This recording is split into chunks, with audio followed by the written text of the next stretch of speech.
Lado elite oculto pelo Fael é real, mesmo que não seja.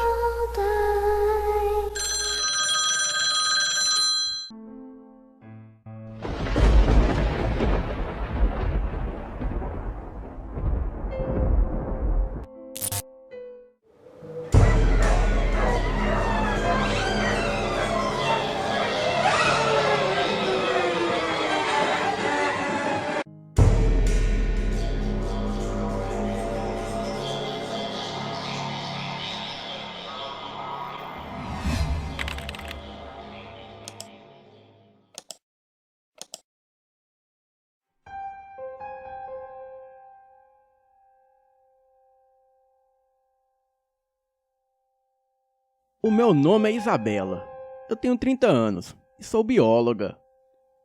E o relato que trago aconteceu há 5 anos.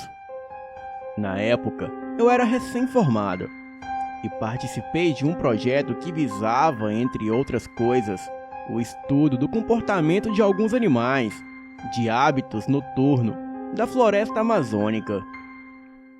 Confesso que foi uma experiência maravilhosa e desafiadora, pois eu nunca havia viajado de barco, lancha, canoa, etc. E para ser franca, nem nadar eu sei. Mas o meu desejo de participar era maior do que qualquer coisa. E sempre tive muita curiosidade de conhecer a beleza e o esplendor da região norte do país. E aquela oportunidade foi um divisor de águas na minha formação. Bem, éramos 7 pesquisadores, 2 biólogos, um com mais experiência, no caso, o Everton, e a outra com muita motivação, neste caso sou eu, e 5 discentes, Alessandro, o Silas, Júlio, Patrick e Cristiane. Sendo que contávamos ainda com o apoio de 2 experientes guias amazonenses, de nome Ricardo e Riquelme.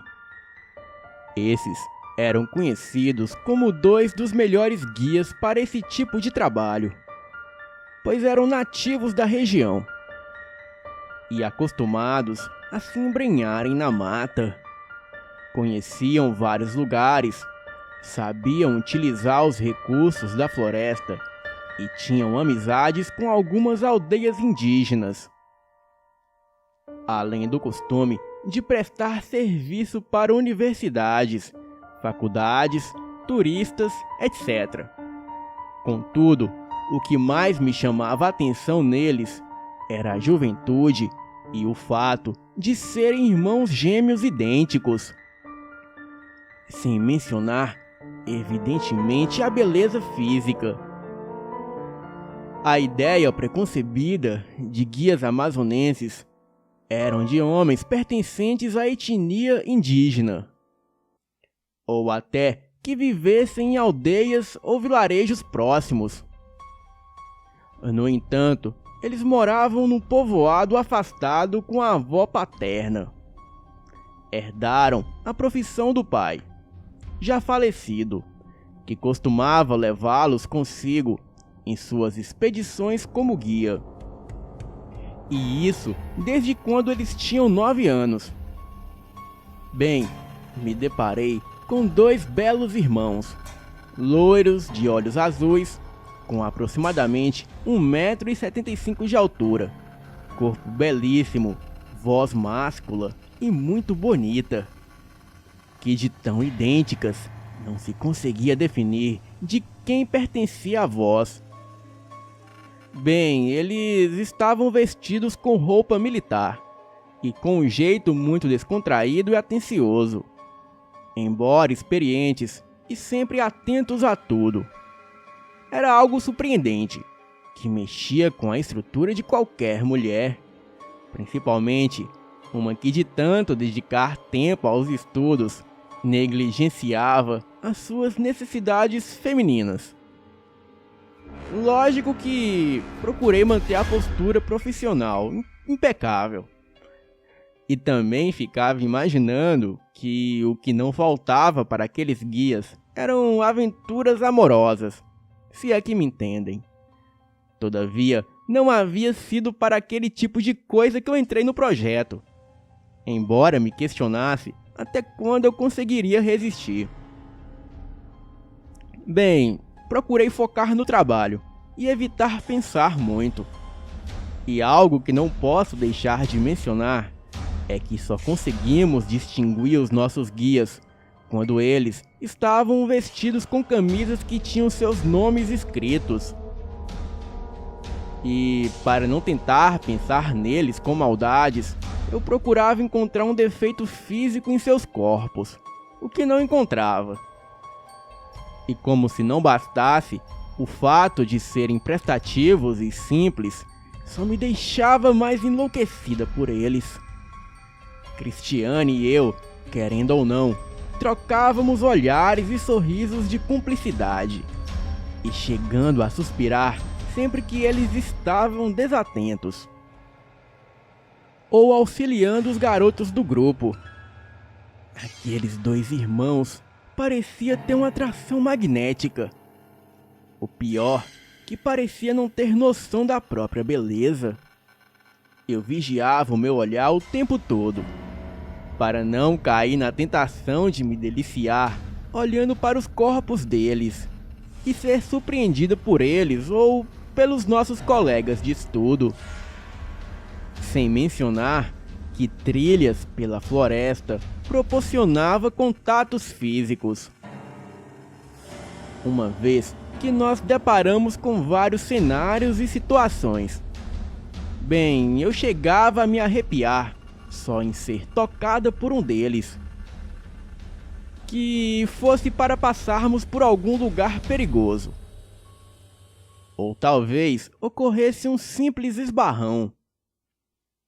Confesso que invejava os homens da equipe que interagiam com eles, indiferentes à atração que exerciam no público feminino.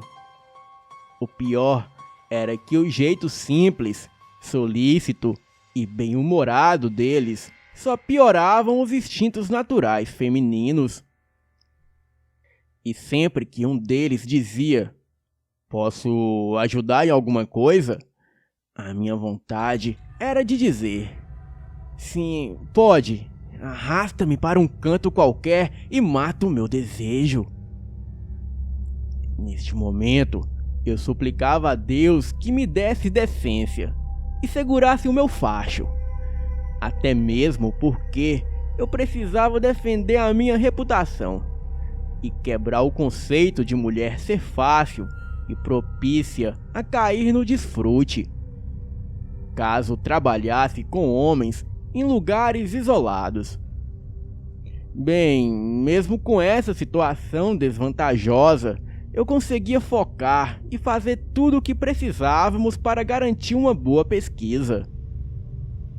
Um trabalho crucial foi a instalação de câmeras fotográficas automáticas e até de vídeos em várias áreas da floresta para a visualização dos animais. Lógico que procuramos acompanhar tudo em um abrigo bem afastado. Bem, foi em nossa embarcação, para encurtar a conversa. Sim, conseguimos observar o que pretendíamos. E até fomos surpreendidos com coisas realmente inesperadas e fascinantes. E para não atrapalhar a pesquisa, nos mantínhamos afastados das áreas a serem estudadas. E só passávamos por lá para fazer a manutenção nas câmeras. E isso apenas durante o dia, e nem todos os dias.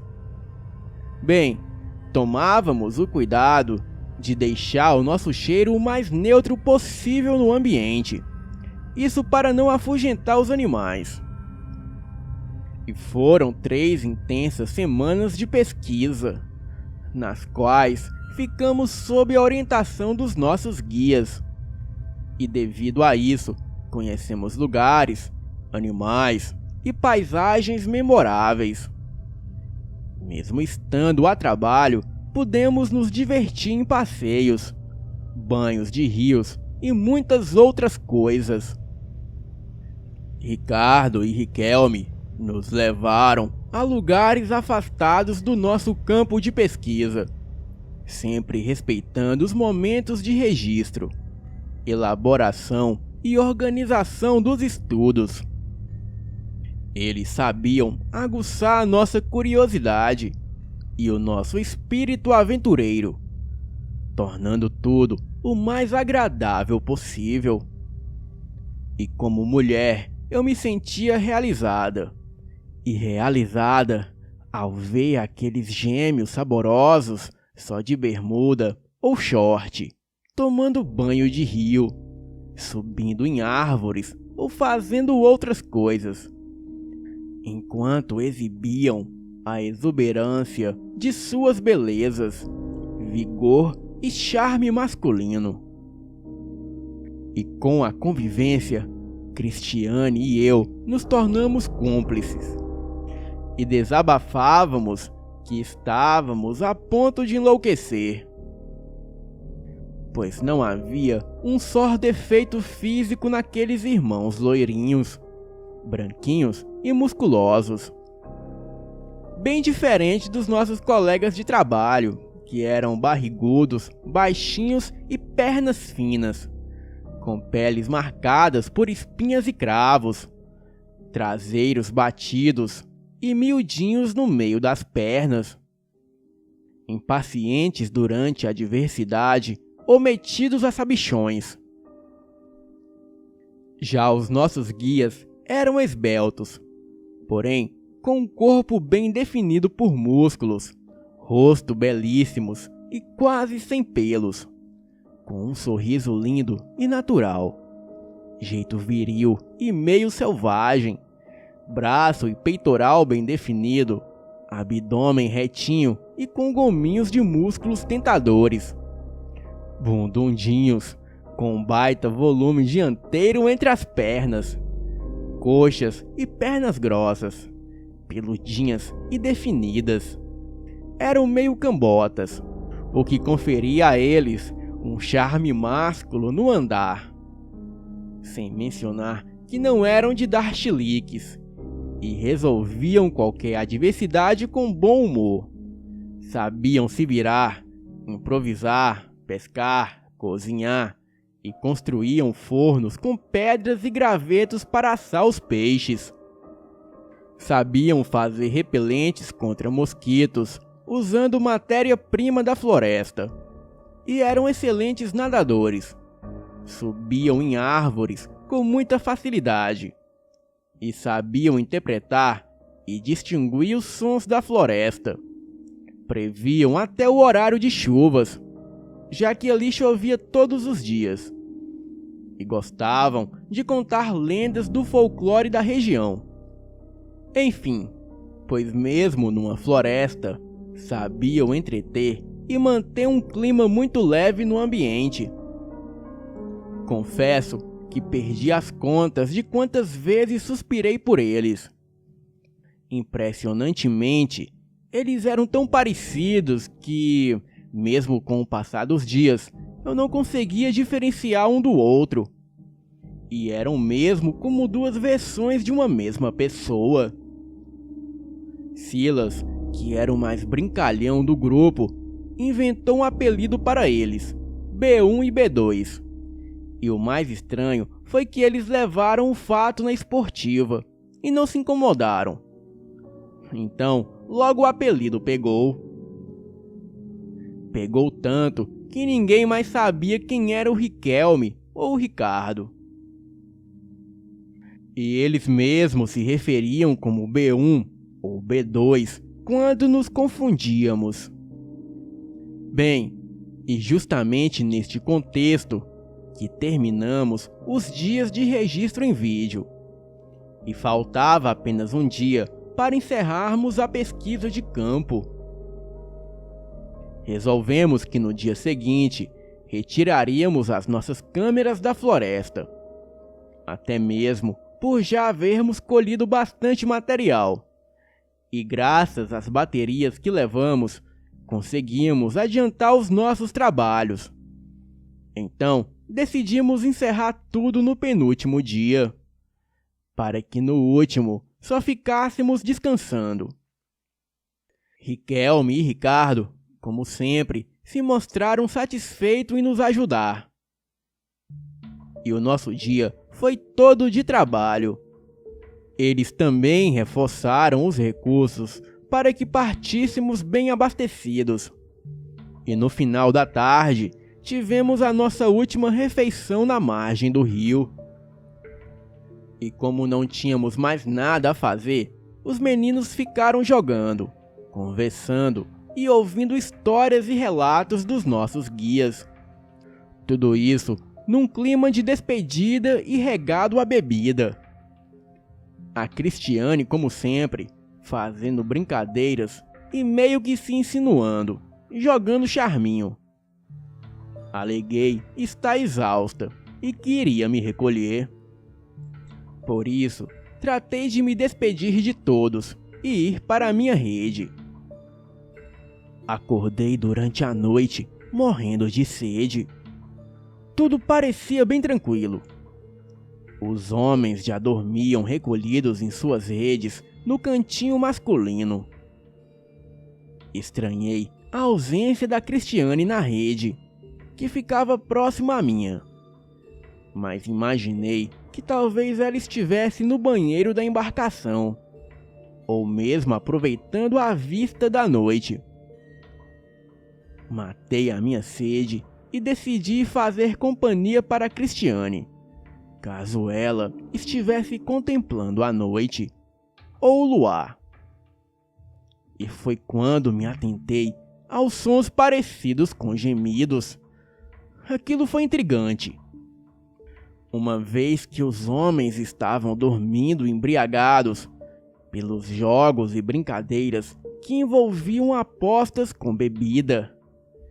E pelo jeito, a embarcação poderia até pegar fogo que nenhum deles acordaria. E foi quando, observando a mata, me deparei com um fraga alucinante. A Cristiane estava na margem, em meio ao mato, transando loucamente com um dos nossos guias. Aquilo foi um choque para mim. E foi quando percebi que tanto ela quanto eles emitiam sons de gemidos, sendo os deles abafados pelos delas. A visão era algo hipnótico. Eu não conseguia parar de olhar para aquele homem lindo que a pegava de jeito. Naquele momento, me subiu um desejo tão louco que eu só conseguia acompanhar os gemidos dele, gemendo baixinho enquanto me acariciava. As minhas pernas fraquejaram e eu pensei que morreria sufocada. Tamanha a dificuldade em respirar. Eu sabia que aquilo era errado, mas não conseguia parar de contemplar o corpo despido do guia. Não sabia se era o B1 ou o B2. O que eu sabia era que eu estava completamente arrebatada por aquela visão. E nunca senti tanta inveja na vida de uma mulher como eu sentia da Cristiane. Eu me deliciava acariciando os meus seios por baixo da blusa e com a mão esquerda enfiada no cós da minha calça, acariciando o centro da minha feminilidade. E foi quando me atentei que poderia ser surpreendida por um dos homens. E resolvi observar se não corria risco de ser vista por eles. Afinal, eu tinha uma reputação a zelar. E foi quando me deparei com outro gêmeo me observando em silêncio. Naquele momento, eu tomei um baita susto. Tanto que retirei as minhas mãos do meu corpo e fiquei imóvel, sem saber o que dizer. Pois eu nunca vivi uma situação tão constrangedora e embaraçosa feito essa. Neste momento, aquele homem lindo caminhou até mim e me disse que eu não devia me sentir constrangida ou ridicularizada. Comentou que eu era muito linda e que era até um pecado uma mulher passar tanta vontade diante de tantos almofadinhas desatentos e preocupados com estudo e bebida. Nisso, ele pegou a minha mão que eu havia enfiado dentro da minha calcinha e cheirou desesperadamente, começando a beijar a minha mão, encaminhando seus beijos para o meu braço, até que alcançou os meus lábios, e aquilo foi o suficiente para eu gemer, tomada de desejos indevidos, porém impossíveis de serem contidos. E eu me entreguei aos seus beijos, e os seus toques e o seu amor. As suas mãos atrevidas sabiam acariciar uma mulher. E quando eu senti o seu corpo de encontro ao meu, me estremeci de puro desejo e loucura. Então, começamos a transar loucamente. Ele comentou que o irmão era muito imprudente em ficar com a Cristiane na margem, onde os gemidos de ambos poderiam alcançar a embarcação. E devido ao luar, eles poderiam ser visualizados em meio à mata. Diante disso, ele me falou de um bananal mais afastado, onde poderíamos ter mais privacidade. Bem, eu não me fiz de rogada e concordei com desespero. Íamos para o segundo round, e chegando ao local, eu fui logo tentando arrancar a camisa dele, ao que ele sorriu. Nisso, eu perguntei qual dos dois gêmeos ele era, ao que, sorrindo, ele perguntou se era realmente importante eu saber daquilo. Enlouquecida, eu disse que não, e já fui pegando no salame delicioso, bem marcado, no meio das pernas dele. E nisso, nos entregamos ao desejo e loucura, e transamos loucamente em várias posições, e em todos os buracos possíveis. Eu gemia alucinada, enquanto ele empurrava com vontade, e me revirava do avesso. Nunca imaginei viver algo tão louco e intenso. Bem, eu não tinha o costume de gemer, mas eu estava tão alucinada que delirava de prazer sentindo aquela tora de carne comprida e de enorme calibre me invadindo loucamente em todos os orifícios possíveis. O meu corpo adormeceu de prazer de tal maneira que eu já nem sabia mais se ele cutucava na frente ou atrás. Ficamos naquela loucura deliciosa por um tempo indeterminado. E foi quando o urro terrível e assustador sobrepôs o barulho da mata, de modo que até os pássaros se assustaram e saíram revoando pela mata. E naquele momento eu me assustei. E para piorar, os urros se aproximaram justamente com os passos pesados. Apavorada, eu perguntei a ele o que era aquilo. E diante disso, ele comentou preocupado que só poderia ser uma pinguari.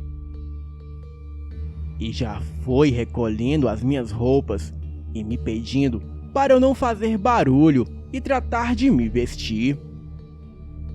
Tentei protestar, alegando que estava toda melada do prazer dele, tanto na frente quanto atrás.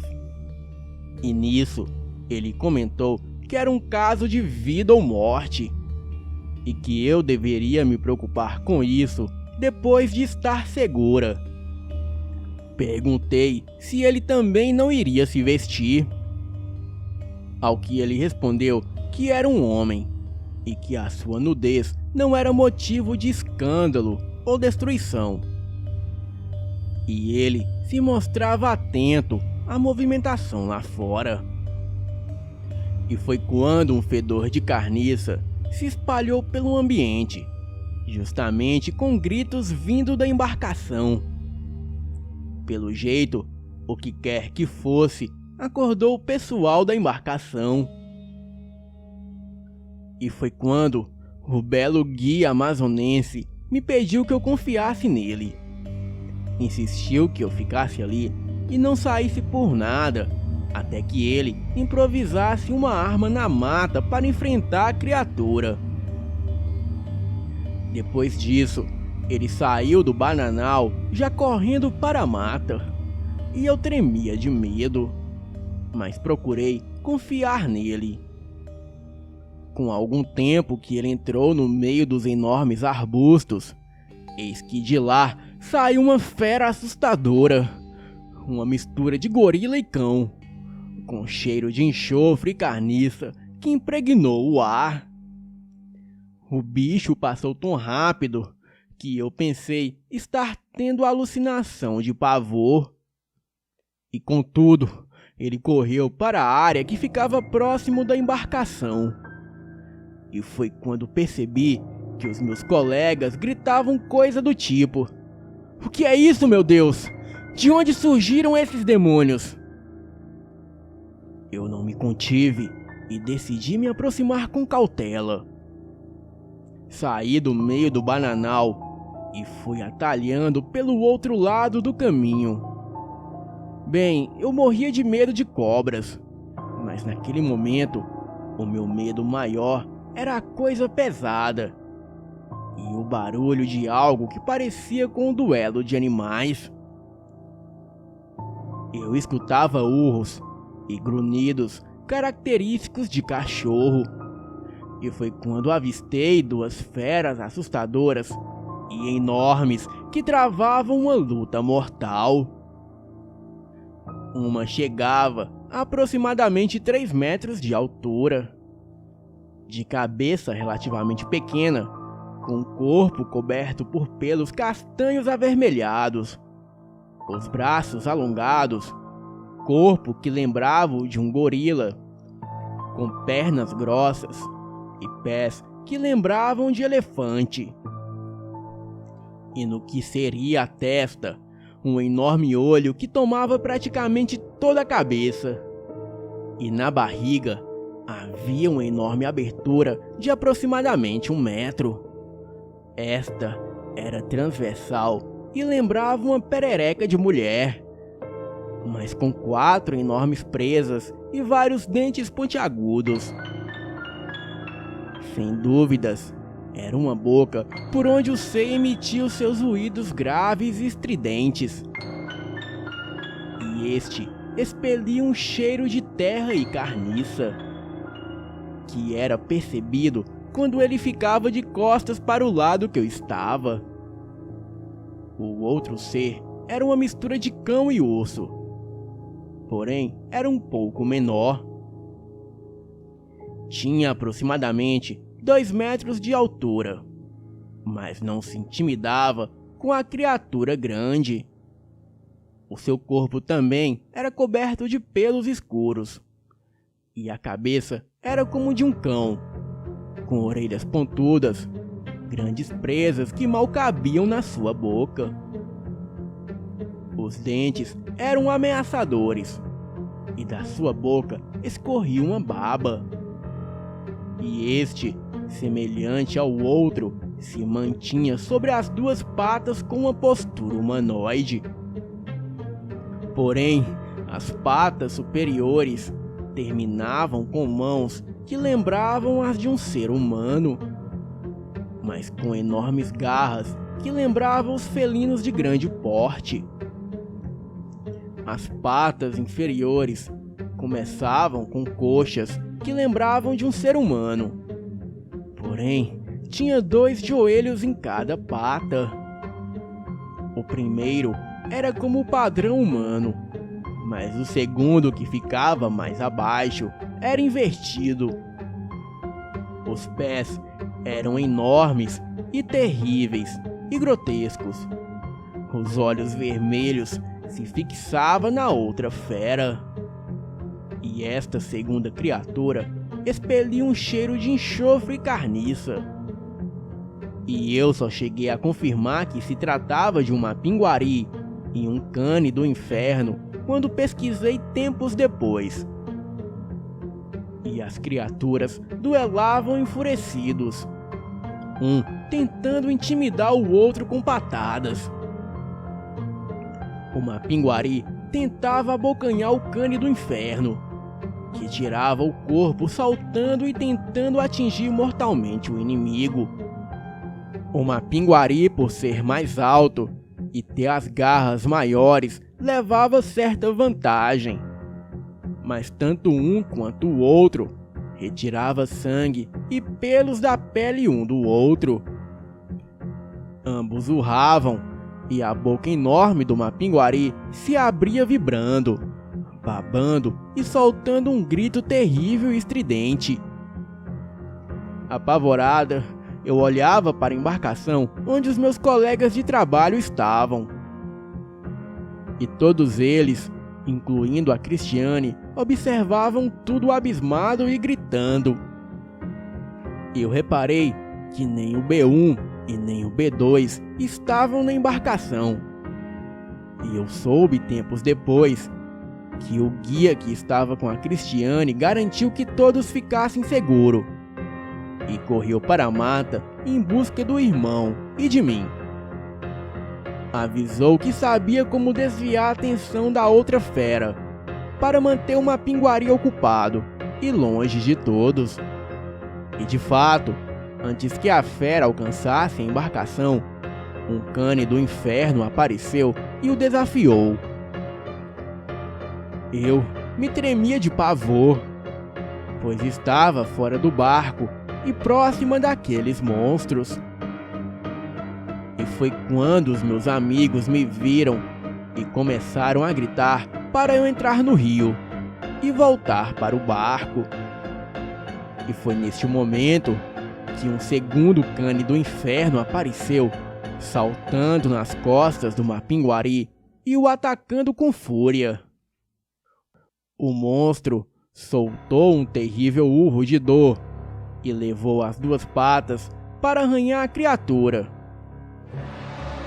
Mas o bicho saltou antes de ser atingido. Era uma cena impressionante.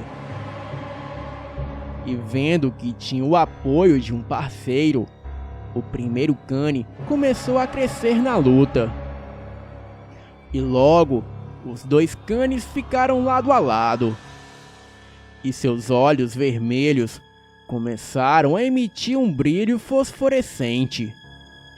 E aquilo pareceu desnortear o mapinguari, que começou a urrar, dando patadas no vento. E só quando tive oportunidade de estudar o comportamento de canes do inferno, que eu soube que naquele momento o mapinguari estava sob o efeito dos olhos hipnóticos desse tipo de lupino. Bem, foi quando os dois canes, vendo que o mapinguari já demonstrava cansaço, saltaram sobre o ombro dele, um pela esquerda e o outro pela direita. E contudo, o objetivo era acertar o enorme olho do mapinguari.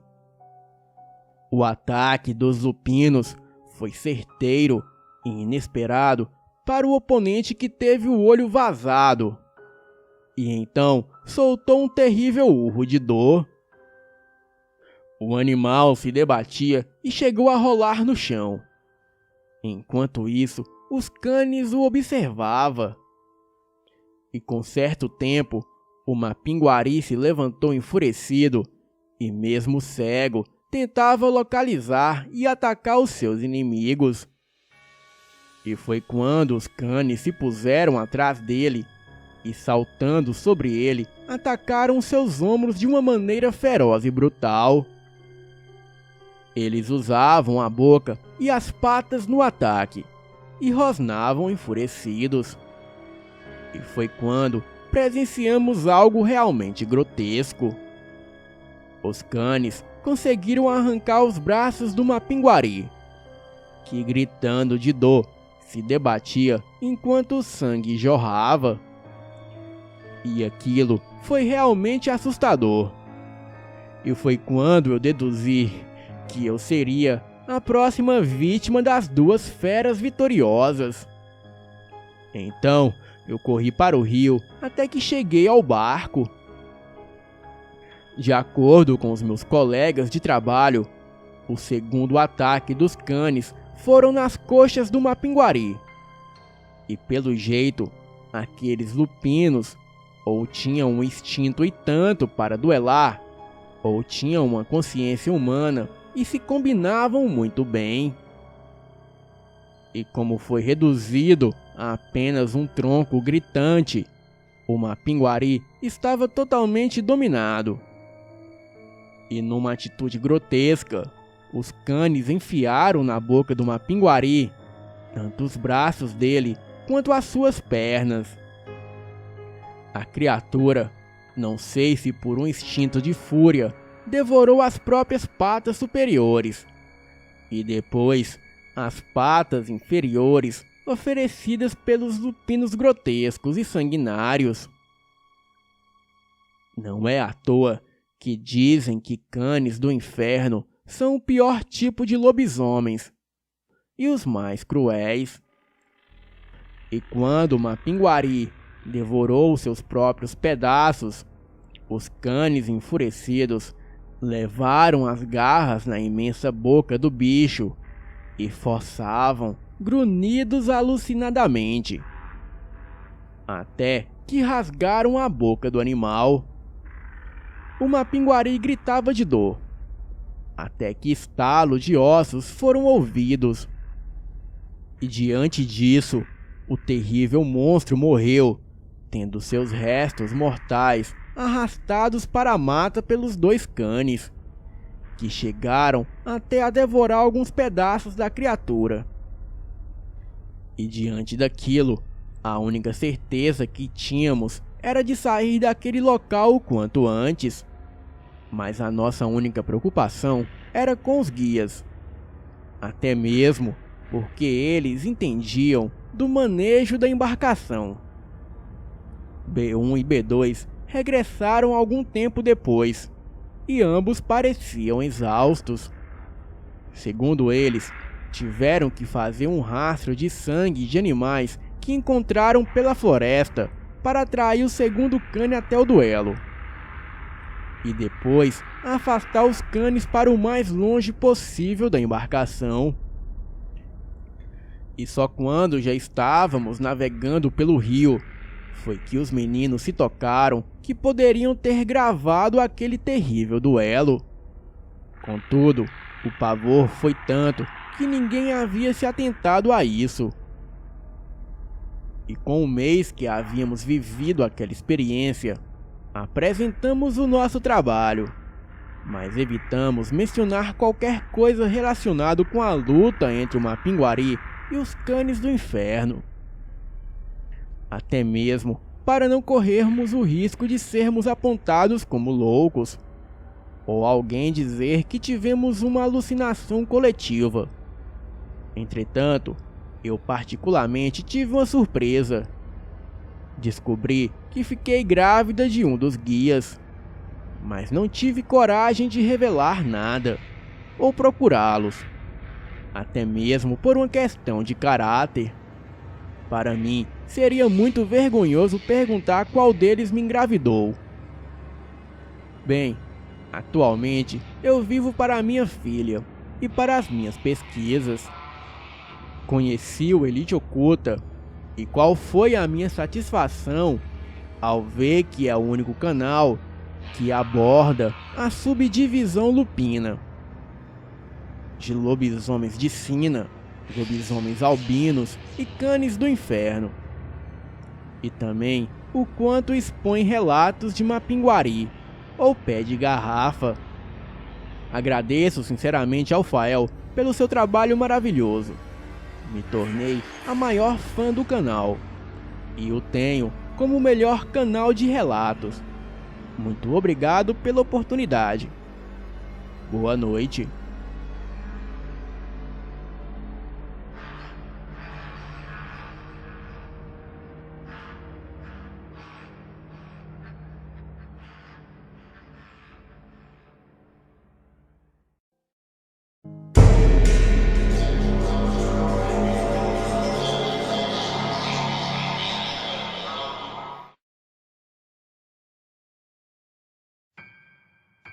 O fato que irei contar agora aconteceu em São Bernardo do Campo, São Paulo, no ano de 1990. Sendo que eu tinha 10 anos nesta época, porém eu lembro de tudo como se fosse hoje. A minha família sempre foi católica e sabemos que o mal existe, porém nunca imaginamos que um dia poderíamos nos deparar com ele. A minha avó morava em uma casa e nos fundos um tio meu havia construído um sobrado para ele e a esposa dele morarem. Na rua da casa da minha avó tinha um centro espírita de candomblé e a proprietária do centro era conhecida na rua por sempre fazer aquelas festas de Cosme e Damião, onde se distribuem doces, sendo que eu sempre ia nessas festas, porém eu morria de medo dessa mulher, pois como éramos pequenos, as crianças mais velhas sempre diziam que na casa dela havia demônios e espíritos do mal, e por isso as crianças da rua morriam de medo dela. Existia também na rua uma grande amiga da minha avó que todos a chamavam de vovozinha, pois ela era avó de 3 meninas que moravam na rua e que tinham perdido a mãe bem cedo. E por causa disso, as meninas foram criadas pela avó e todos a amavam. Ela era espírita, porém kardecista, e sempre esteve de roupas brancas. Ela tinha um sexto sentido muito apurado devido à sua mediunidade. E nessa época, ela estava dando aulas para uma vizinha que se chamava Marisa. E tudo começou quando a vizinha da frente da casa da minha avó, que também frequentava o mesmo centro de candomblé da outra vizinha, ela pediu para a minha tia, que morava nos fundos da casa dela, guardar uns armários de cozinha em um quarto vazio que existia na casa, alegando que a filha dela se casaria e não tinha onde guardar os móveis até o casamento. A minha tia aceitou sem problemas, e como é de costume, devido à curiosidade da minha tia, ela abriu as portas dos armários para ver como era o armário por dentro e tudo mais. E desde o dia que esses armários chegaram à casa da minha tia, a vida da nossa família nunca mais foi a mesma. A minha tia e as suas filhas, que na época eram bebês, passaram a ficar sempre doentes e o meu tio não tinha mais vida. Era o tempo todo no médico, ora com a minha tia e ora com uma das filhas dele. A minha mãe também mudou muito e eu percebia claramente a sua mudança. Ela passou a beber pinga, coisa que jamais havia feito na vida. E sendo que eu e o meu irmão, que na época estávamos com 7 anos, tínhamos que ir ao bar comprar pinga para ela. Ela sempre bebia dessas pingas bem antigas, tipo 3 fazendas. E quando não tínhamos pinga, a minha mãe bebia até álcool puro. Era muito difícil para nós vermos a nossa mãe bêbada pela casa. E o meu pai, como sempre foi muito cético, ele nunca chegou a suspeitar que poderia ser algo sobrenatural. A minha mãe estava muito mudada. Fazia comidas estranhas que não tinha o hábito de fazer. Passava dias sem tomar banho, até que um dia eu a questionei sobre a bebida e perguntei a ela o porquê dela estar bebendo, sendo que antes ela nunca foi de beber. Então, ela simplesmente mandou que eu calasse a boca e não me metesse na vida dela. E aquilo me magoou muito. E desse dia em diante, eu decidi que não iria mais comprar bebida alguma para ela.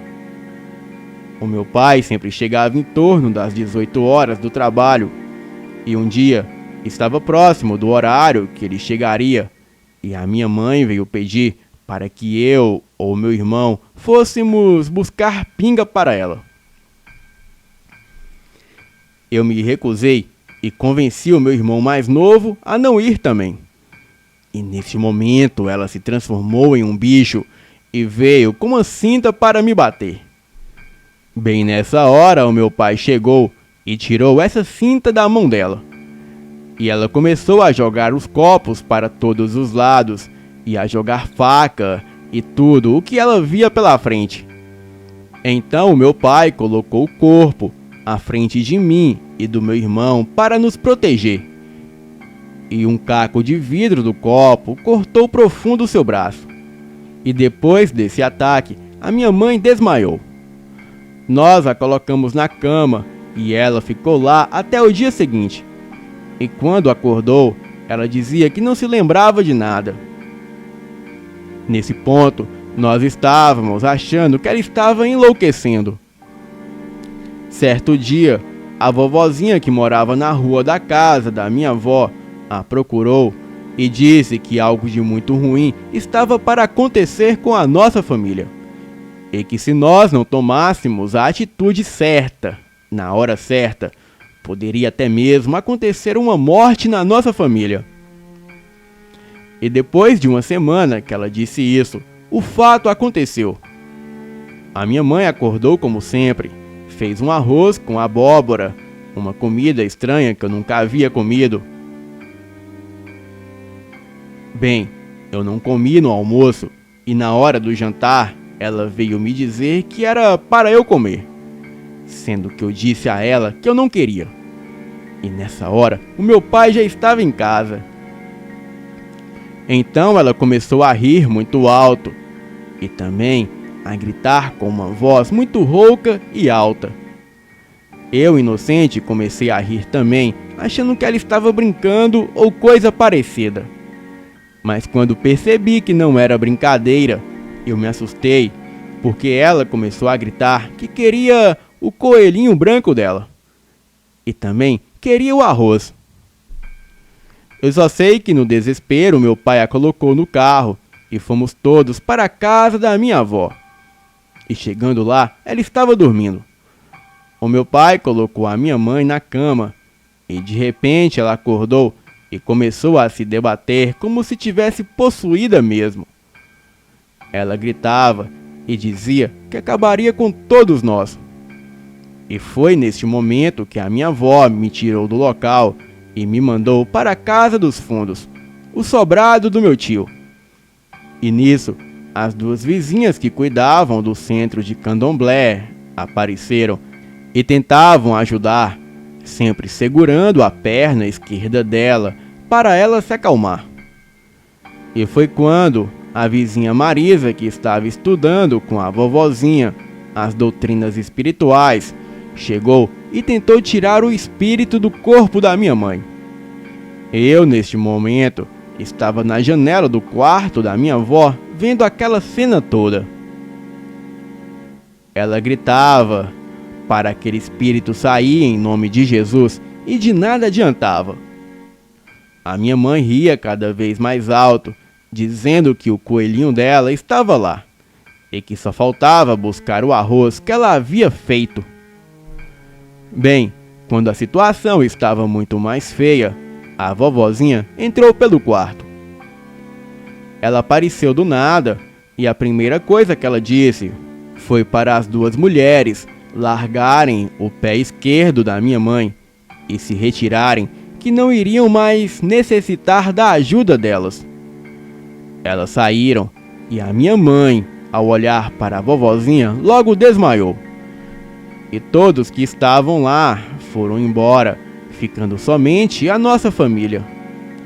Então ela nos explicou o que havia acontecido. Vovozinha disse que naquele armário que deixaram no quarto, haviam espíritos malignos que se soltaram pela casa quando o armário foi aberto, afetando as pessoas mais sensíveis, e que era a minha tia e as suas filhas com as doenças, e a minha mãe com a possessão, e que na verdade o alvo de tudo era o meu tio. Ela disse que aquilo havia sido feito por vingança dessas pessoas que já haviam discutido com ele anteriormente, e que como ele tinha um espírito forte, essas entidades tinham se apossado das pessoas mais volúveis que frequentavam a casa. Disse também que no sobrado do meu tio havia mais 4 entidades em cima da família dele e que elas estavam ali para destruir e causar até a morte. Porém, a vovozinha disse que ela sozinha não conseguiria acabar com tudo, pois estava velha e precisava de mais alguém que tivesse o mesmo conceito que ela na lei do espiritismo.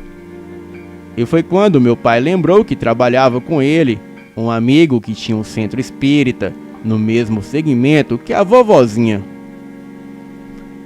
No outro dia à noite, eles foram para casa para acabar com toda aquela coisa do mal que ali estava.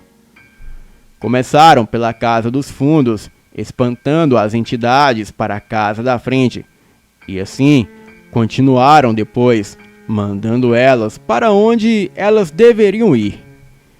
Ficamos todos na casa da frente, até que eles limpassem a casa dos fundos, e nisso a minha mãe caiu de novo, começou a se contorcer e a gritar feito louca. Uma das médium que estava lá acompanhou a minha mãe o tempo todo a ajudando. E foi quando tínhamos que ir para a casa de trás, para eles purificarem a casa da frente, que eu vi algo que eu jamais esquecerei em toda a minha vida. Eles estavam em 4 médiuns, e a médium que estava cuidando da minha mãe foi junto para o fundo com a gente para nos proteger.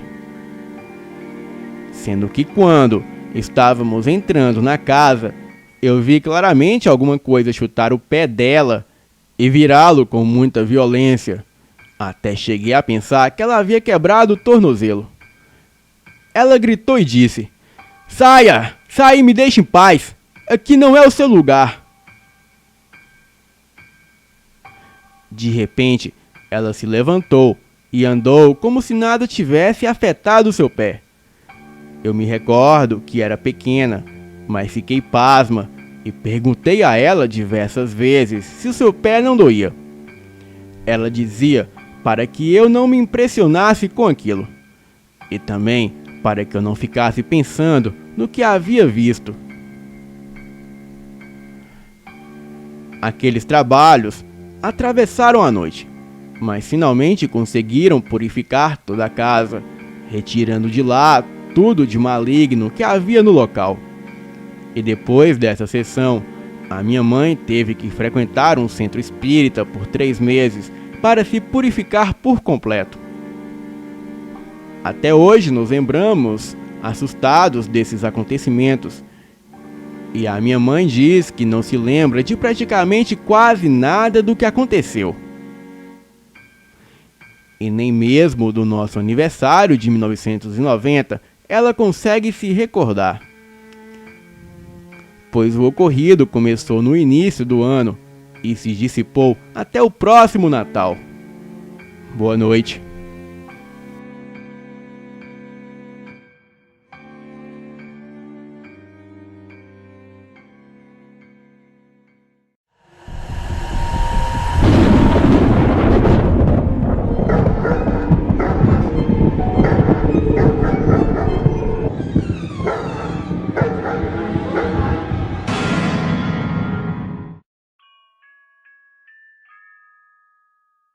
Olá, meu nome é Maria e moro em Fortaleza, no Ceará.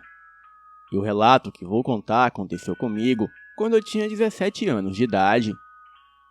Quero deixar claro que algumas situações inusitadas já haviam ocorrido comigo, mas não nesta dimensão.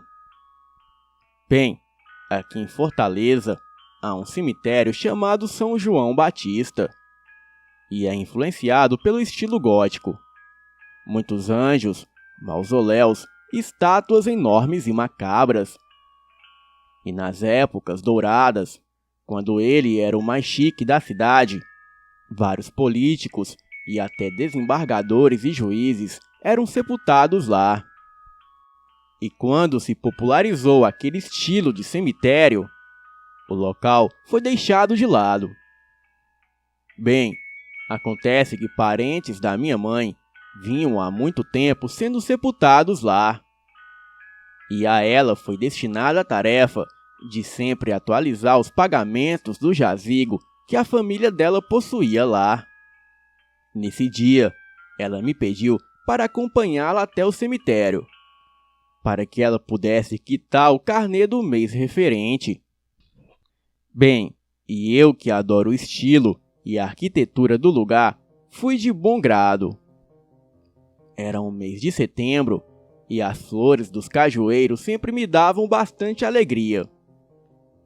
E por conta disso, eu sentei no banco do lado de fora da tesouraria do local, pois ali havia ar-condicionado. E aquela tarde estava muito quente. Esperei ali enquanto a minha mãe entrou para efetuar os pagamentos. O cemitério tem uma igreja. E naquele dia eu podia ouvir os choros das pessoas lamentando o desencarne de algum parente. Cheguei perto para ver e pude perceber uma senhora muito bem arrumada se curvando no banco. E seu rosto era coberto por um véu preto. As outras pessoas não apareciam direito. Porém, eu vi a silhueta de algumas pessoas de costa. E acredito que as outras pessoas poderiam estar do outro lado, protegidas pela parede. Bem, era por volta de 4 horas. Achei o fato curioso daquelas senhoras se vestirem daquela forma. Uma delas olhou na minha direção e ficou parada. Era como se eu a estivesse atrapalhando. Então, ela estendeu a mão para mim, mostrando a palma. E fez um sinal, como se eu devesse parar de fazer o que eu estava fazendo. Voltei desconcentrada e sentei no meu banquinho, pensando que talvez eu estivesse incomodando elas. Enquanto eu observava as estátuas e os túmulos, eu avistei saindo do templo uma moça. Porém, era a moça mais linda que eu já vi até hoje. Ela estava impecavelmente arrumada e até parecia não ser de verdade. Os cabelos eram loiros acinzentados, de um tom que parecia incrivelmente natural. Muito alva, de olhos cor de mel e saia lápis cor de caramelo. Blusa branca de botão e muito bem passada, como se estivesse saindo da loja. Ela usava um salto preto e na sua boca um batom muito vermelho. E andava como se desfilasse. Era alta e incrivelmente proporcional. E eu, que adoro roupas e maquiagem, fiquei encantada. Ela veio muito serena andando e não olhava para os lados de forma nenhuma. Ela foi se aproximando e eu não entendi o estilo dela, pois aquilo não era uma roupa tão comum para uma mulher tão jovem, pois ela aparentava ter uns 19 anos de idade. E também aquele estilo de roupa não era comum nem mesmo para a nossa época. Enquanto ela caminhava em minha direção, os pelos da minha nuca eriçavam. E principalmente quando ela me deu um olhar de rabo de olho. E esboçou um sorriso no canto da boca. Pois bem, ela veio, passou na minha frente e foi em direção à saída. O pipoqueiro e o vendedor de picolé em frente ao cemitério, junto ao segurança na estrada, sequer notaram a presença dela. Eu achei muito estranho, pois como uma mulher tão linda não iria chamar a atenção de nenhum homem. Bem, e ela continuou seguindo. Quando, para minha surpresa, ela começou a atravessar a rua de frente ao cemitério, sem olhar para os lados. E ela seguiu enquanto os carros andavam e ninguém buzinou. E foi aí que eu vi o fato mais marcante da minha vida, pois os carros iam na direção dela e a atravessava como se ela não estivesse ali. Era como se um holograma ou um fantasma estivesse atravessando a rua. Bem, Eu fiquei de boca aberta observando aquilo. E depois de alguns minutos, eu consegui descongelar. Corri e fui para o escritório da tesouraria. A minha mãe percebeu meu estado e me questionou. Eu disse a ela que queria entrar antes do cortejo sair. Tive que mentir para a minha mãe, pois fiquei com medo da tesoureira me achar louca. Mas de pronto, a tesoureira nos disse que eu ficasse despreocupada, pois naquele domingo não haveria nenhum cortejo. E também não havia ninguém sendo velado. Eu, de tanto medo, segurei o meu choro. E a minha mãe terminou tudo muito rapidamente, percebendo que eu não estava bem. Saí dali muito agoniada.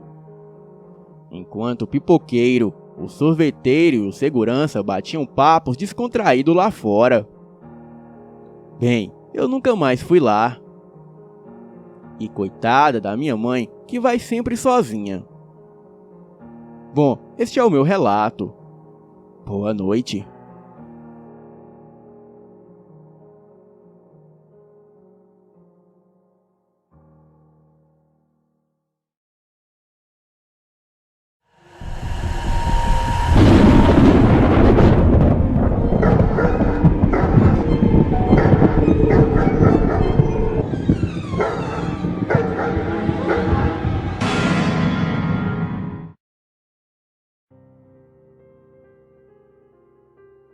Olá, me chamo João, tenho 25 anos e moro em Osasco. Venho de uma família com diversidade religiosa, onde a minha mãe e mais alguns membros são espíritas. Eu, particularmente, não sigo nenhuma doutrina, mas acredito muito em Deus, nas forças espirituais e na natureza. E o que vou contar agora aconteceu comigo quando eu tinha 7 anos de idade. Antigamente, eles eram bem ativos com a religião. Faziam festas, rituais de várias finalidades, etc.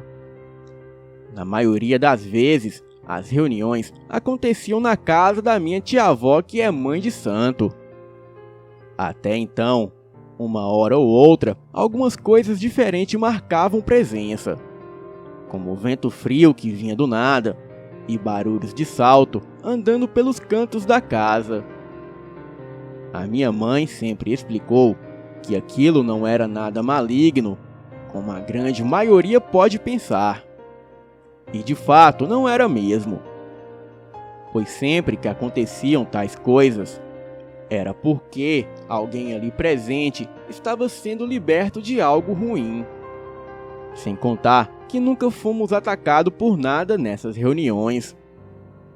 Um certo dia, a minha tia ligou para a minha mãe dizendo que precisava de ajuda. Não me recordo para quê, porém era algo sério. A minha mãe conversou com meu pai e pediu para que ele nos levasse até a casa dela. E essa tia nos atendeu de imediato. E chegando lá, estavam os meus tios, primos e alguns amigos conversando em tom de preocupação e raiva. E quando entramos no quintal da casa, sentimos um cheiro muito forte de pimenta que começou a queimar os nossos rostos. Alguém percebeu e foi ao nosso encontro com algumas folhas nas mãos, pedindo para que esfregássemos um pouco nos rostos com os olhos fechados. E então não sentiríamos mais nada. E funcionou. A entrada da casa era pela cozinha. E ali estava sendo feita a pimenta. Passamos por lá e seguimos para a sala. Todas as luzes estavam apagadas. Apenas a claridade da rua e algumas velas iluminavam o cômodo. A minha mãe pediu para que o meu pai cuidasse de mim, enquanto ela verificava com a minha tia o que estava acontecendo. Sentamos em um dos cantos da sala e ficamos por lá alguns minutos olhando o pessoal trabalhar. E depois de meia hora, quase todos entraram na sala. A minha tia começou a explicar o motivo de tudo aquilo. Ela disse que alguém havia mandado coisas muito ruins para um pessoal ali presente e que precisava fazer algo para que o pior não acontecesse. Contou que foi um pedido de morte vindo de uma mulher que depois de um bom tempo eles descobriram quem era. E logo que ela terminou de explicar, o meu primo recebeu a entidade com a qual trabalhava. Começou a gargalhar muito alto e falar algumas coisas que ninguém entendia. E logo depois, a entidade deu detalhes do que havia sido feito. A minha tia, ela criava codornas para colher os ovos. Então, a entidade foi até o viveiro e pegou uma das codornas e segurou firme. Eu já estava apavorada, pois amo os animais e abomino desde pequeno qualquer tipo de maldade com relação aos bichinhos. Mas por ser uma criança e não entender os princípios, eu tive que segurar o choro, o medo e a raiva, por saber que não ia acontecer algo bom. A entidade começou a falar em um idioma estranho. E então quebrou o pescoço da codorna e a colocou morta na mesinha do centro da sala. E em seguida disse: assim como quebrei o pescoço desse bicho e lhe tirei a vida, eu quebro também todo o mal que foi lançado. Pegue o que veio procurar e suma. Na hora, todos começaram a orar, cada um do seu jeito. Eu estava em pânico e comecei a chorar. E foi quando a entidade virou para mim e disse: o que fiz aqui foi por uma causa maior. Não pense que machuquei o bicho em vão. E antes de ficar assim, espere e você terá uma surpresa. Bem, eu olhava e acenava com a cabeça concordando com tudo. E depois que todos se acalmaram, a entidade recolheu o bichinho da mesa e a codorna estava mole com o pescoço pendurado. E com toda a certeza do mundo, a codorna estava morta. Então, a entidade juntou a codorna entre as mãos e voltou a falar aquele idioma estranho. E do nada, caiu na gargalhada. Assoprou as mãos que estavam fechadas com a codorna dentro, agachou e chamou a minha atenção. Ei, menino, olhe. Bem, eu não queria, mas tive que olhar. E foi quando a entidade abriu as mãos e, para a surpresa de todos, a codorna saiu em disparada para fora de casa. Ele sorriu e disse que nem tudo é maldade. Também disse que ele fazia maldade sim. Mas naquele momento ele estava ajudando a salvar uma vida, com a permissão do cara lá de cima. Este foi o termo que ele usou. E me emociono todas as vezes que conto isso. E desse dia em diante, eu comecei a acreditar piamente na existência de forças espirituais entre nós. Porém, nunca mais aconteceu algo assim. Pelo menos quando eu estava presente. Bem, este é o meu relato. Boa noite.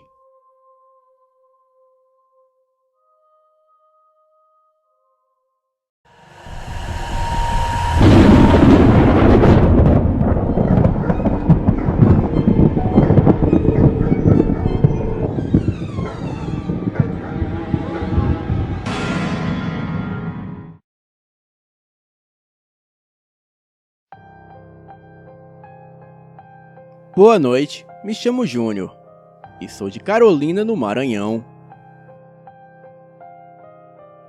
E o fato acontecido ocorreu com um colega meu que era um babaca, um otário de carteira assinada. Bem, vamos ao relato. Quando eu era rapaz novo, com uns 20 anos, eu gostava de caçar, pescar e estar nas fazendas dos amigos.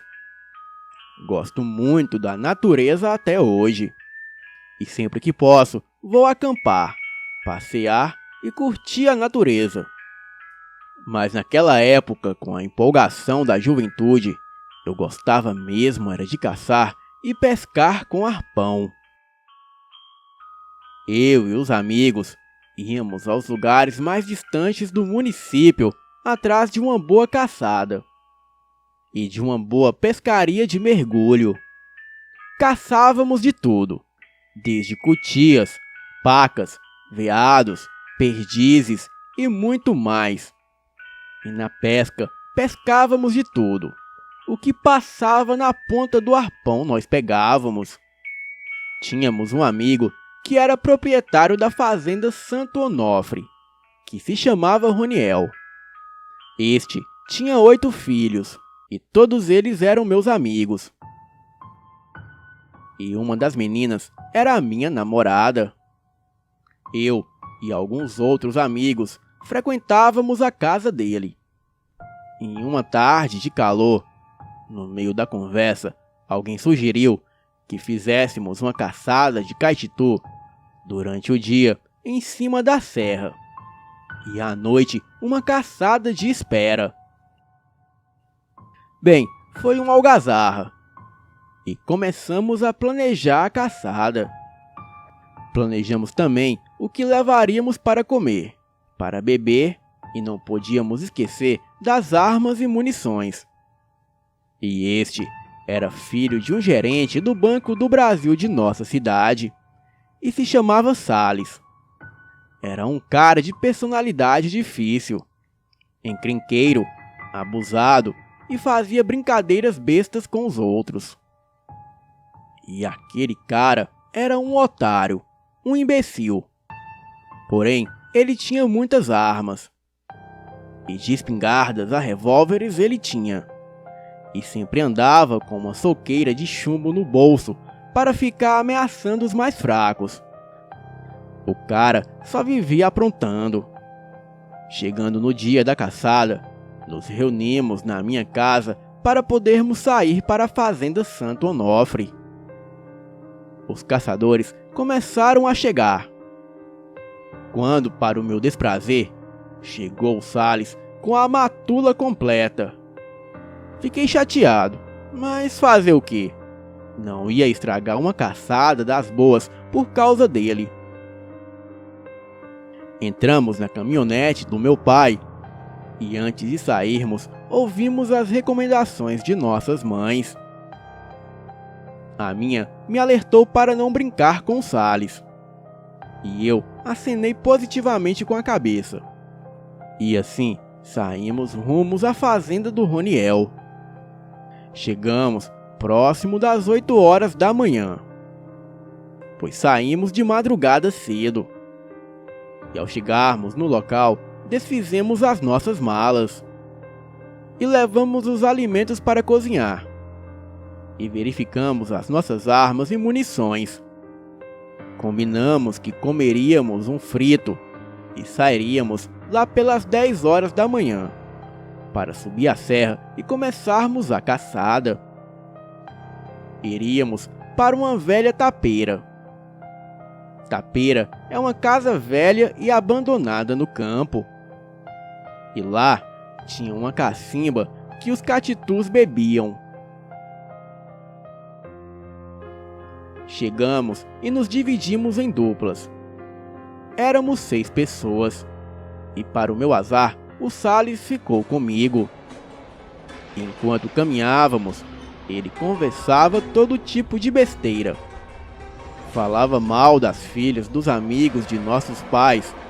Falava de sexo. Contava piadas idiotas. E o cara não parava de falar. E para caçar, tem que fazer silêncio. Então, resolvi ir para casa. E ele ficou zangado porque desisti da caçada. Voltei para a sede da fazenda. Então, armei a minha rede na varanda Eram mais ou menos 2 horas da tarde. E ele ficou lá perto de mim, falando besteiras para mim. Ameaçou me bater e disse que ia me matar. Enfim, falou muita merda. E quando deram as 4 horas, os outros chegaram. E eles haviam matado 3 caititus. E o Salles, quando viu os outros com as caças, ficou com mais raiva ainda. Ele pegou um revólver 38 e foi para o meio do terreiro e apontou para mim. Fez isso para se mostrar para os outros amigos que estavam perto. Eu dei um pulo da rede e peguei a minha Boito 28. E apontei para o espaço entre o queixo e o peito, que aqui chamamos de gogó. Fiquei esperando ele atirar ou se mexer, para que assim eu atirasse nele. Momentos depois, ele abaixou a arma e disse rindo: eu ia atirar no chão no meio de suas pernas. E eu disse: pois eu ia atirar bem no teu gogó. Tu é um otário, e nunca mais eu ando com você. Disse isso e saí. E ele ficou lá se vangloriando que era valente, que não tinha medo, e que por não ter matado nenhuma caça, queria ir para uma espera. Pediu para os vaqueiros levarem ele para uma boa espera, uma árvore onde estava caindo frutas, e os bichos estivessem comendo. Bem, tinha uma árvore que estava muito boa. Havia muito rastro de bicho e muitas frutas ruídas embaixo. Os vaqueiros falaram para ele que tinha uma boa espera, mas ela ficava na sede velha. E lá tinha a tapera da sede antiga e um cemitério antigo que ficava afastado da espera. Mas este cemitério já era caído pelo tempo. Então perguntaram se ele não tinha medo e se não se importava em esperar lá, pois a espera era muito boa e não muito longe da sede nova. Ficava mais ou menos 2 quilômetros de distância. Dava para ir andando a pé, e a estrada era aberta e sem mata fechada. Salles, de pronto, respondeu que sim. Fanfarrão, cheio de foba, se prontificou chamando o vaqueiro para o levar até o local, e que não se preocupasse que ele voltaria a pé. Então, os vaqueiros levaram ele até a espera.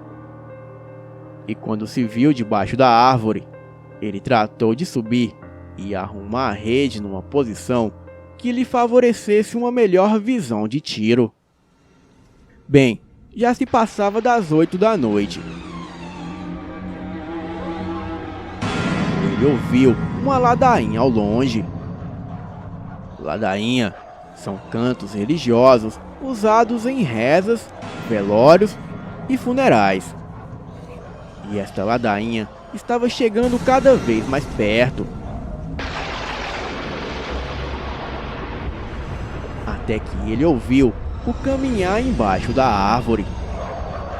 E ao olhar para baixo, ele viu uma pequena procissão de umas 10 pessoas com vela nas mãos. E mais atrás, outras 4 pessoas carregando um caixão de defunto. Ele tomou um grande susto, deitou dentro da rede e se embrulhou com o labirinto da mesma. Labirinto é a renda de crochê que ornamenta a rede. A procissão fúnebre se afastou. E só quando não havia mais a ladainha, ele se desembrulhou e sentou na rede, já se aprontando para descer, quando 2 rapazes entraram debaixo do pau, cada um com um machado nas costas. Os 2 conversaram e pararam debaixo da árvore, e um disse: "A árvore é essa?" e o outro respondeu que sim. Bem, então vamos começar o serviço, porque o patrão virá daqui a pouco.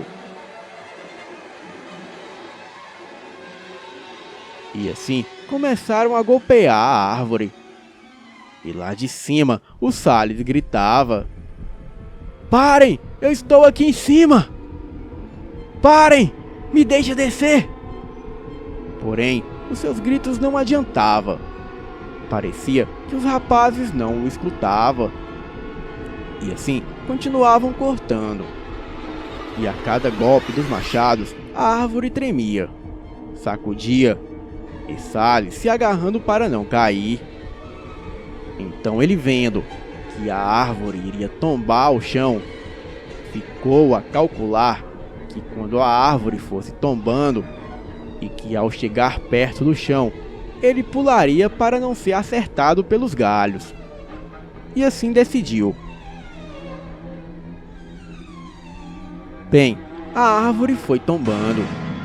E quando ele percebeu que a árvore tombava e já estava perto do chão, ele pulou no intento de não se machucar.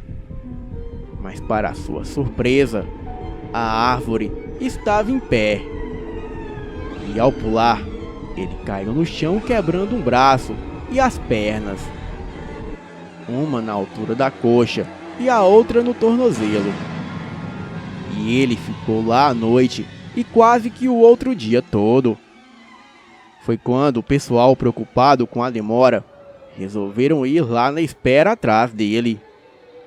E quando chegamos embaixo da árvore, ele estava lá deitado e muito fraco, pois a fratura do tornozelo tinha sido exposta e ele perdera muito sangue. Levamos Salles para casa e de lá para o hospital. E quando Salles teve alta, foi levado para casa. Fomos visitá-lo para ver como ele estava e perguntar o que aconteceu. Então, ele nos contou tudo, tintim por tintim. Achava que o velório era de alguma pessoa que viveu naquele lugar antigo e que a impressão daquele ritual religioso ficou no astral, retornando sempre que alguém ficava por lá à noite.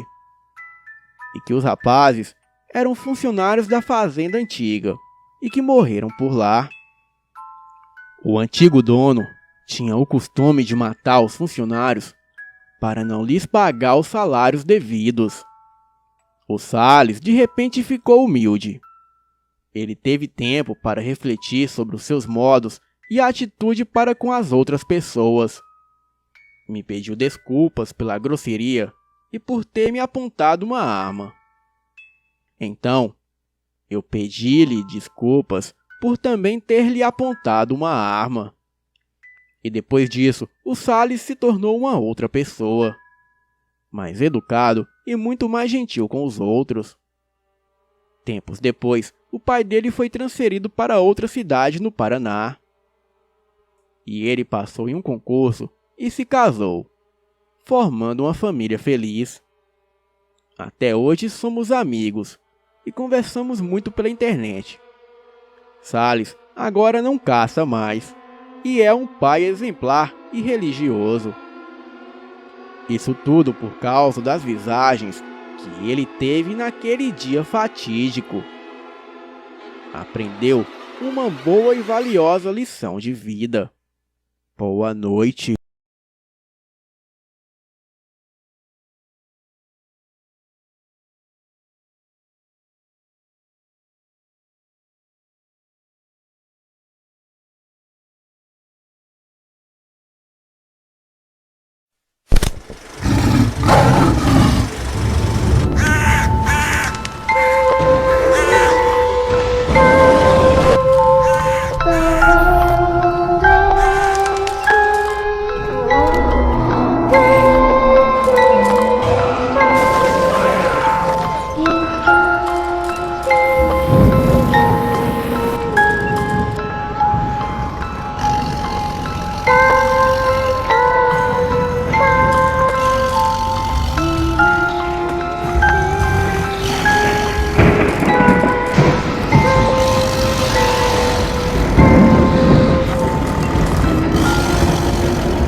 Olá, Fael. Boa noite. Eu me chamo Juan Hernandes, tenho 32 anos e sou da cidade de Vila Hermosa, no estado de Tabasco, no México. E antes de contar este relato, primeiro eu preciso contar uma lenda que roda uma floresta próximo à cidade de Ocosingo, também no México. Esse primeiro relato, por ser uma lenda muito famosa, existe ele aqui no YouTube, principalmente em canais como Elite Oculta, Além da Imaginação e Assombrados. E talvez até alguns de vocês já ouviram tal história. Mas quem já ouviu, escute até o final, pois logo em seguida vem o fato que se passou comigo. E entendam que é preciso eu falar sobre a lenda, para aqueles que ainda não ouviram falar tenham um melhor entendimento do relato a seguir. Então, bora para o relato. Essa lenda também é algo antigo, que também está há muito tempo na minha cidade e outras cidades aqui da região. Está como uma lenda urbana, e que aconteceu de verdade, e não é uma invenção, mas eu vou resumir. Essa lenda foi passada de geração em geração, de pai para filho, pelos habitantes da região, e também aconteceu no século XIX. Nesse vilarejo morava um senhor e sua família. A sua família era pobre e sem recursos, como a maioria do povo daquela região, e viviam basicamente da terra. Eles tinham um sítio onde havia uma plantação de legumes e também alguns animais como galinhas, vacas e cabras. E segundo conta a lenda, eles tinham uma vida tranquila e feliz, embora sem luxo. Mas tudo começou a mudar quando uma certa noite, todos do vilarejo viram cruzar o céu uma luz muito forte, a qual aparentou cair nas matas de uma floresta próxima. Todos se assustaram quando viram aquela luz rasgar o céu em alta velocidade e aparentemente cair em um local nas imediações. As pessoas se reuniram e resolveram procurar na mata o que poderia ter caído ali. E no dia seguinte, vários homens se reuniram, incluindo o Sr. Gonzales, e foram na direção de onde aparentou que aquela estranha luz houvesse caído, que era uma floresta próxima. No entanto, de nada adiantou, pois mesmo vasculhando uma grande área, nada descobriram de anormal, sendo que voltaram para o vilarejo em seguida, onde contaram para os outros que não havia nada lá na floresta. Ficando então o povo mais tranquilo com a notícia, mas ao mesmo tempo curioso sobre o que poderia ter sido aquela estranha luz. Até que um certo dia, conforme contaram as pessoas envolvidas, um sitiante que morava nas imediações saiu para procurar um novilho que havia se desgarrado do resto do rebanho, e ele não havia voltado para casa. A família do sitiante, então preocupada, pediu ajuda aos vizinhos para procurar por ele, pois já havia anoitecido e ele não havia retornado. E perante o pedido de ajuda, alguns vizinhos se reuniram e saíram com seus lampiões e tochas em busca do amigo desaparecido. Porém, tiveram uma triste surpresa.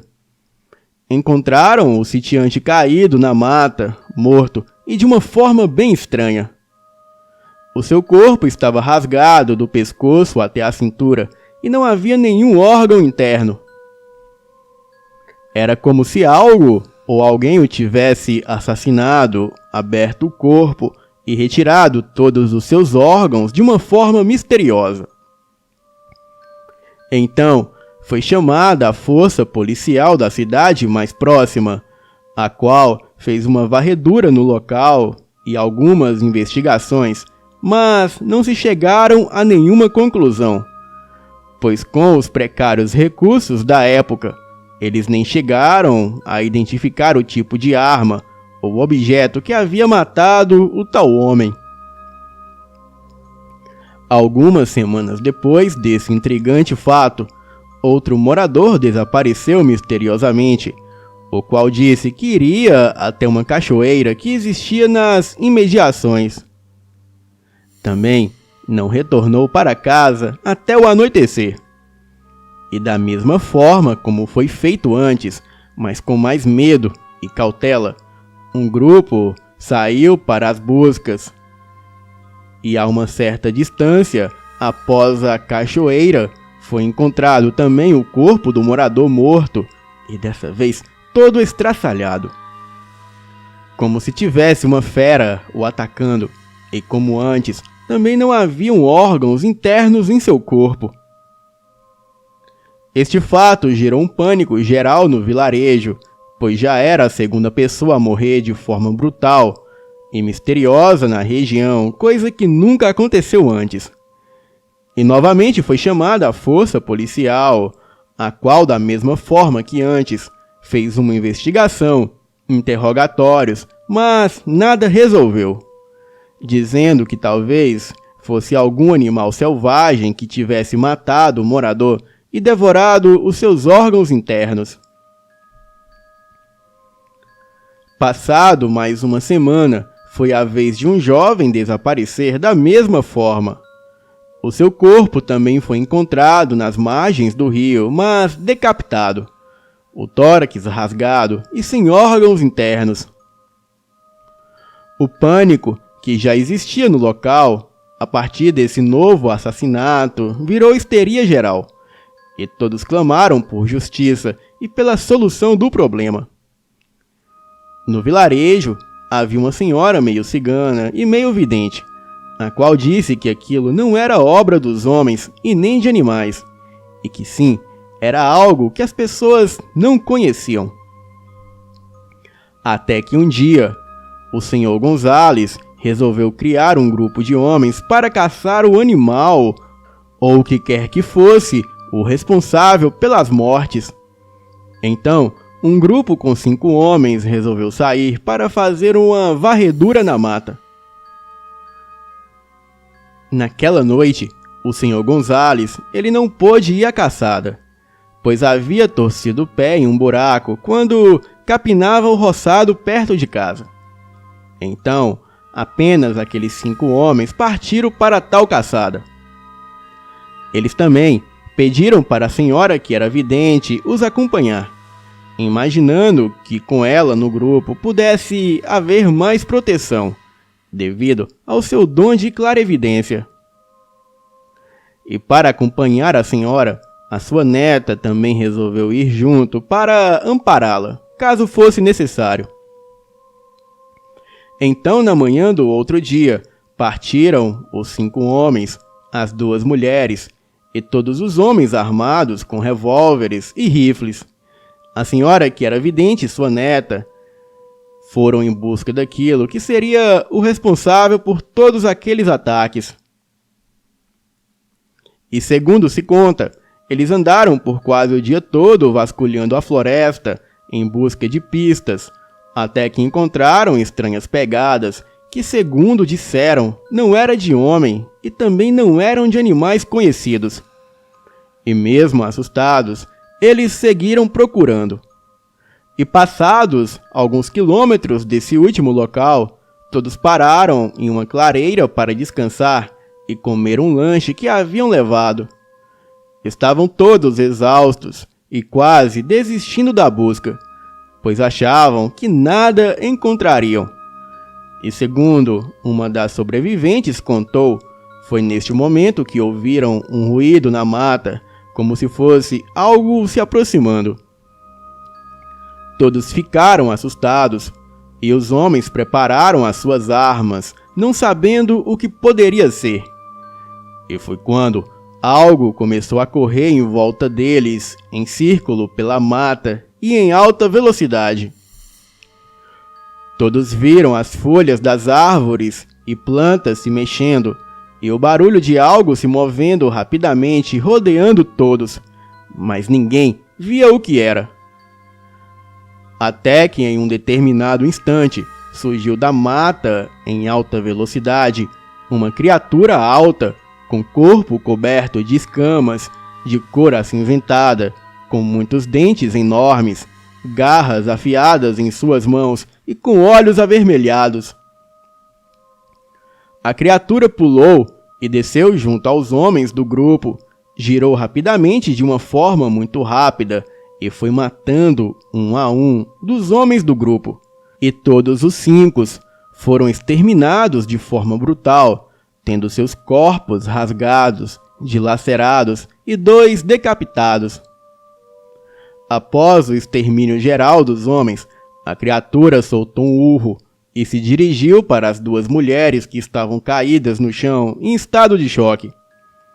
E quando elas pensaram que seria o fim, se espantaram quando a criatura as olhou como se examinando da cabeça aos pés, parando e em seguida se afastando em alta velocidade, mata adentro e desaparecendo.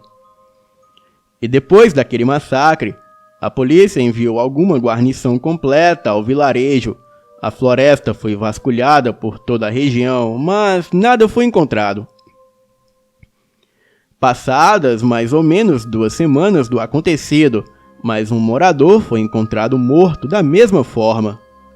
Um mês depois desse último caso, um casal estava se deslocando em uma estrada para a cidade de Ocosingo, quando foi atacado pela criatura.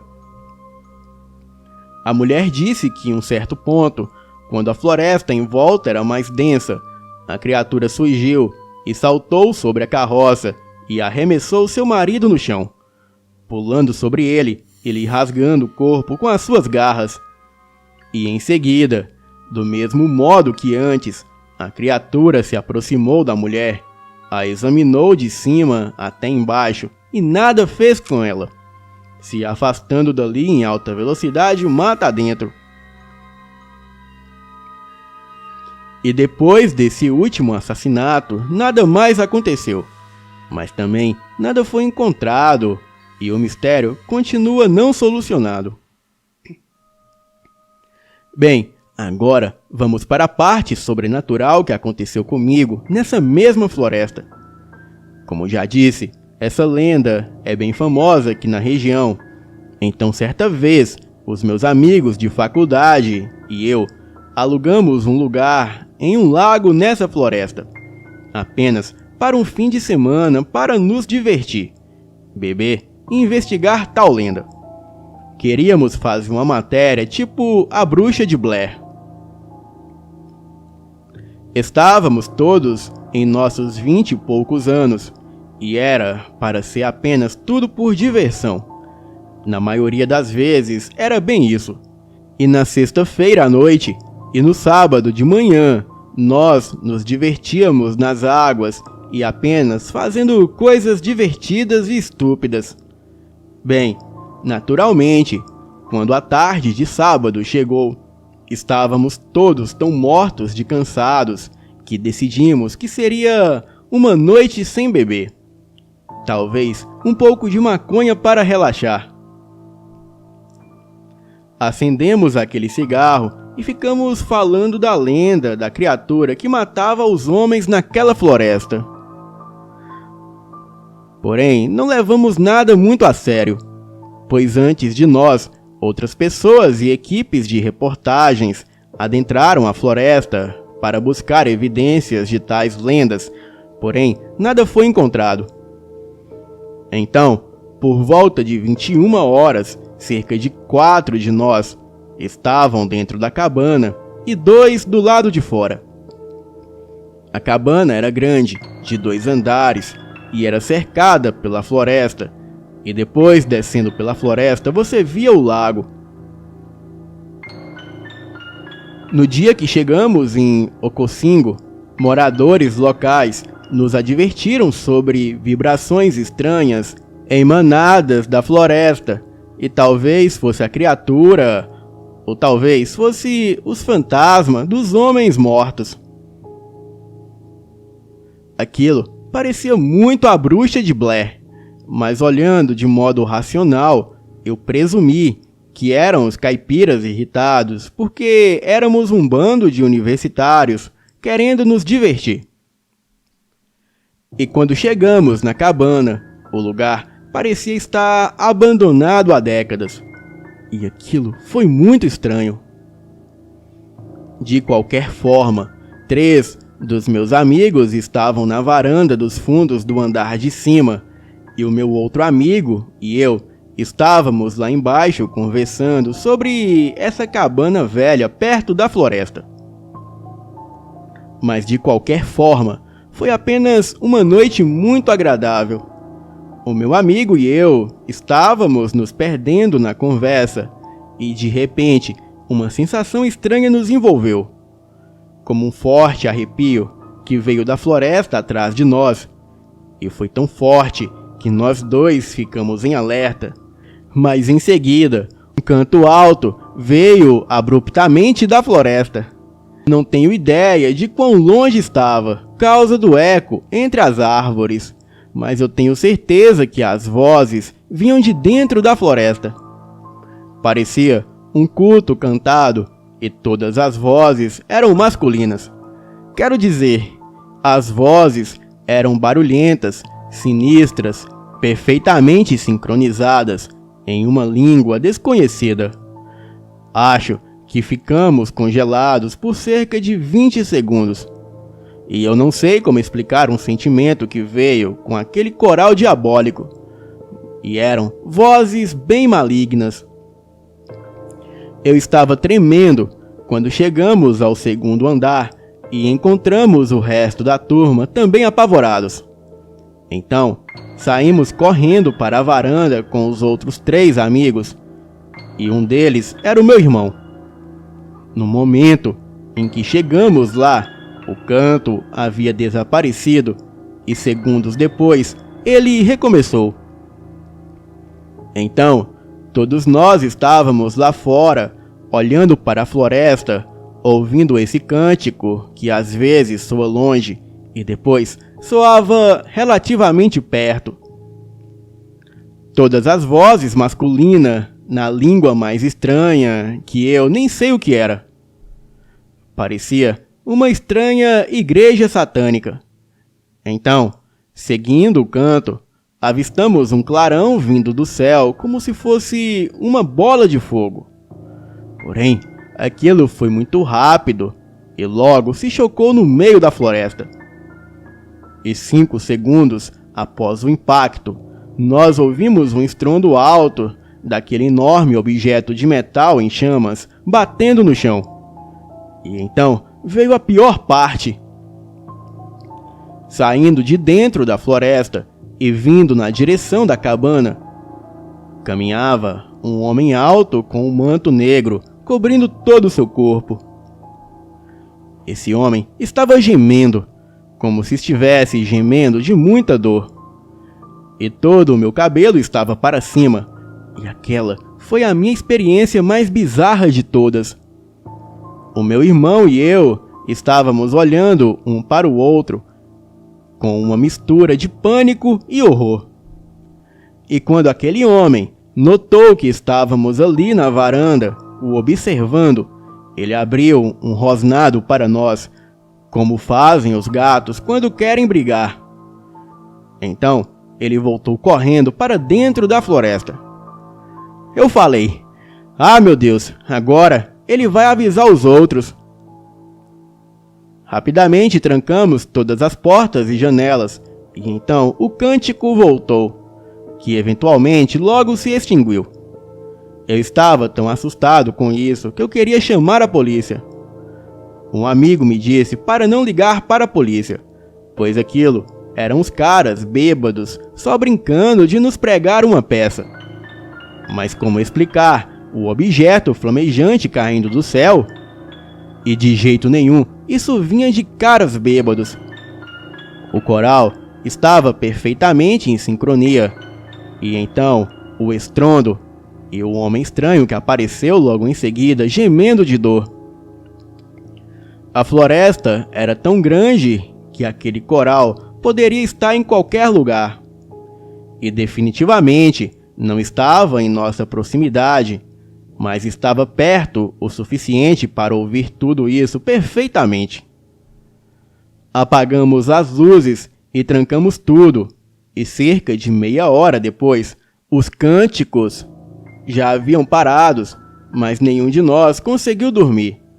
E por volta de 2 da madrugada, várias pedras começaram a serem arremessadas na nossa cabana, e ficamos em total silêncio, e nenhum de nós teve coragem de olhar lá fora.